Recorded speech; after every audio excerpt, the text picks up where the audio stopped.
महाविकास आघाडीच्या वतीनं आज आपण या पत्रकार परिषदेसाठी आपल्याला आमंत्रित केलं आणि आपण मोठ्या संख्येनं आलात. महाविकास आघाडीच्या वतीनं आपलं मनापासून स्वागत करतो. आमच्या महाविकास आघाडीचे अध्यक्ष बबनदादा पाटील यांनी विषयाचा सुरुवात केलेला आहे. साधारण ज्या समस्या पनवेल महानगरपालिका, सिडको, नायना यांच्या संदर्भातल्या प्रलंबित आहेत त्या विषयावर मध्यंतरीच्या काळात दुर्माळ्याच्या नायनाच्या आंदोलनानंतर लोकसभेच्या निवडणुका आल्या, तदनंतर कोकण पदवीधरची निवडणूक आली आणि या साऱ्या रहाट गाडग्यामध्ये कुठेतरी एक असं वातावरण निर्माण होऊ लागलं की बाबा जनता या साऱ्या विषयावर कन्व्हिन्स झाली की काय, जनतेचा विरोध मावळला की काय, ह्या विषयावरचं आंदोलन जे थोडंसं थंडावलेलं होतं त्याला चालना द्यावी. पनवेल महानगरपालिकेच्या प्रॉपर्टी टॅक्सच्या बाबतीत, न मिळणाऱ्या सुविधांच्या बाबतीत, न मिळणाऱ्या पाण्याच्या बाबतीत जनतेमध्ये जो रोष आहे तो कुठेतरी मंदावलाय की काय, अशी वातावरण निर्मिती करण्याचा प्रयत्न या ठिकाणी होऊ लागला.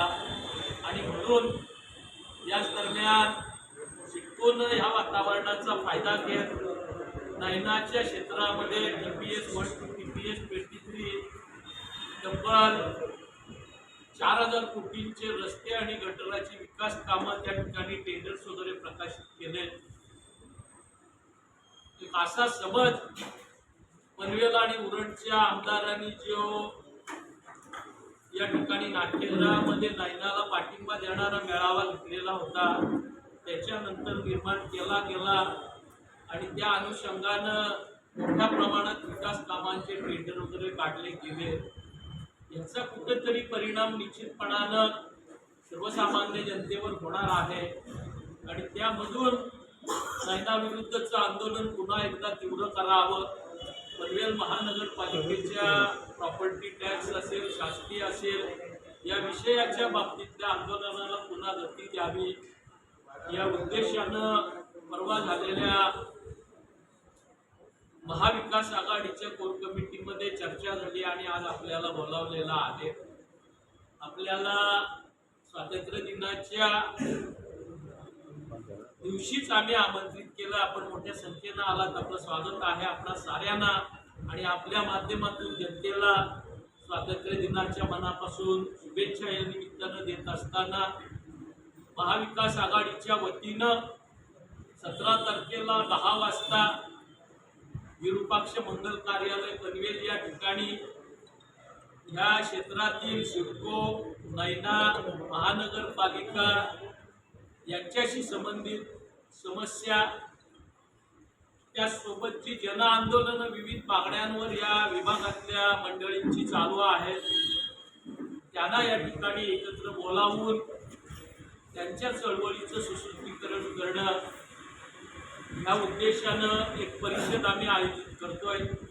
त्या परिषदेला आपल्या प्रिंट मीडिया, इलेक्ट्रॉनिक मीडियाच्या माध्यमातून, सोशल मीडियाच्या माध्यमातून आपण प्रसिद्धी द्यावी आणि या आंदोलनानं सहकार्य करावं म्हणून आपल्याला बोलावलेलं आहे. आपण बघतोय की शेजारच्या नवी मुंबई महानगरपालिकेमध्ये 500 स्क्वेअर फुटाच्या घरांना परवाच दरमाफीचा निर्णय घेण्यात आला. आपल्या पनवेल महापालिका हद्दीतील 500 स्क्वेअर फुटापर्यंतच्या घरांना करमाफी द्यावी म्हणून आपण विधिमंडळात मागणी केली. सातत्यानं आम्ही मंडळी रस्त्यावर आंदोलनं करतोय. नगरविकास मंत्री तथा मुख्यमंत्र्यांना वारंवार शिष्टमंडळ निवेदनं होत आहेत, पालकमंत्र्यांना निवेदनं शिष्टमंडळ होत आहेत, पण निर्णय मुख्यमंत्र्यांचे चिरंजीव असणारे खासदार श्रीकांत शिंदेच्या पलावामधल्या वसाहतीसाठी झाला, निर्णय नव्या मुंबईसाठी झाला, पण पनवेल महानगरपालिकेतल्या रहिवाशांसाठी मात्र होत नाही आहे. आणि म्हणून कुठेतरी जनतेचा आक्रोश, जनतेचा रोष या ठिकाणी रस्त्यावर आणावा आणि या प्रश्नांना वाचा फोडावी या उद्देशानं आम्ही मंडळी परिषद आणि परिषदेमध्ये जी काही चर्चा होईल, ज्या काही सूचना येतील, जे काही निर्णय होतील, त्या अनुषंगानं भविष्यातलं आंदोलन करायला मागतोय. त्या विषयाच्या बाबतीत आपल्याला माहिती द्यावी म्हणून बोलावलेलं आहे.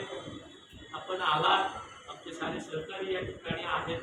अबनदादांनी सुरुवात केलं, मी काही विषय सांगितले तर आपण आपल्या प्रतिष्ठित माध्यमांच्या माध्यमातून ह्याला प्रसिद्धी द्यावी अशा पद्धतीची विनंती महाविकास आघाडीच्या वतीनं आम्ही करतोय. याच दरम्यान